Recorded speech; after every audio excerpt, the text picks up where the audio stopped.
Good afternoon friend, সকলকে জানাই সরস্বতী পুজো উপলক্ষে অনেক অনেক শুভেচ্ছা। তো ফার্স্ট স্টার্টিং দেখে তোমরা সকলেই বুঝতে পেরে গেছো যে আমরা কোথায় গিয়েছিলাম। হ্যাঁ, আমরা গিয়েছিলাম ঠাকুর আনতে। আমরা জানো তো প্রত্যেক বছর আমার বাড়ির পাশে ছোট ছোট ভাই বোনদের নিয়ে পুজো করে থাকি।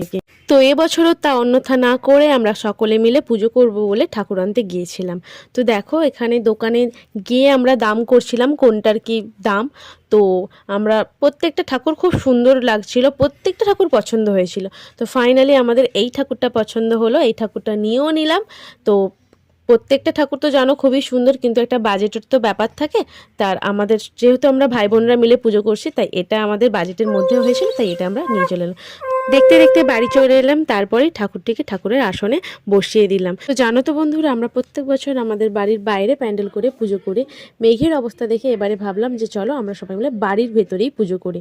তো আমরা ছোট্ট করে ডেকোরেশন করেছি, কাল রাত জেগে জেগে সব ভাই বোনদের নিয়ে করেছিলাম। তো ডেকোরেশনটা কেমন হয়েছে তোমরা অবশ্যই কমেন্ট করে জানিও। টাটা।